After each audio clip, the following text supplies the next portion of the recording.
उपक्षेत्र चौथे पाणी व्यवस्थापन सन 2047 पर्यंत पाण्याची लागणारी गरज विचारात घेऊन ग्रामीण व शहरी भागात विहित मानकानुसार पाणी उपलब्धतेची सुनिश्चिती केली जाईल। प्रत्येक नागरी व ग्रामीण स्थानिक स्वराज्य संस्थेचे जललेखा परीक्षण करून शाश्वत पाणी वापर संस्था निर्माण करण्याचे उद्दिष्ट आहे। डिजिटल, प्रमाणित आणि ऑनलाईन जलसंपत्तीची माहिती प्राप्त होण्याकरता राज्य जल माहिती केंद्र स्थापन करण्यात येणार आहे।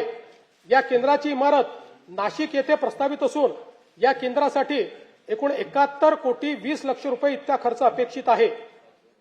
वैनगंगा नळगंगा नदीजोड योजनेच्या 94,968 कोटी रुपये किमतीच्या प्रकल्पास प्रशासकीय मान्यता देण्यात आली आहे। वैतरणा व उल्हास खोऱ्यातील 54 टीएमसी अतिरिक्त पाणी गोदावरी खोऱ्यात वळवण्याचे प्रस्तावित असून सविस्तर प्रकल्प अहवाल तयार करण्याची कारवाई सुरू आहे।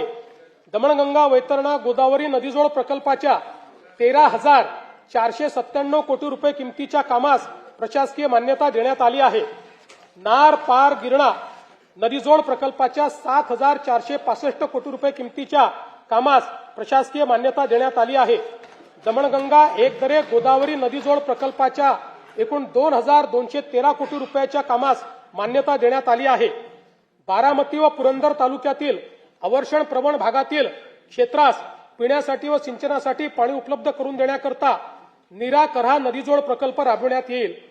कोल्हापूर व सांगली जिल्ह्यातील पूर व अन्य धोके निवारणासाठी जागतिक बँकेच्या सहाय्याने 2,240 कोटी रुपये किमतीचा महाराष्ट्र राज्य प्रतिसादक्षम विकास कार्यक्रम राबविण्यास मान्यता देण्यात आली आहे।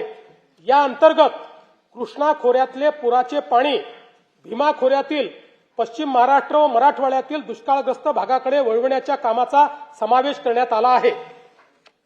हवामानाचा अंदाज व्यक्त करणाऱ्या अनेक संस्थांनी सन 2026 मध्ये अल निनोच्या संभाव्य प्रभावामुळे मान्सूनच्या पावसावर परिणाम होऊन दुष्काळ सदृश्य परिस्थिती निर्माण होण्याची शक्यता व्यक्त केली आहे। गंभीर आहे आपल्याकरता। या दृष्टीने पिण्याचे पाणी राखून ठेवणे तसेच जलयुक्त शिवार अभियान आणि जलसंधारण योजनाच्या माध्यमातून पाण्याचे संवर्धन व वैरण विकासाकरिता प्राधान्याने उपाययोजना करण्यात येत आहे। जागतिक बँकेच्या सहाय्याने राज्यातील शहरांमध्ये 5,860 कोटी रुपये किमतीचा महाराष्ट्र नागरी जलपुरवठा सांडपाणी व्यवस्थापन व पुनर्वापर प्रकल्प राबविण्याचे नियोजन आहे। या कार्यक्रमाअंतर्गत नागरी सांडपाण्यावर 100% प्रक्रिया करून प्रभावी पुनर्वापर करण्यात येणार आहे।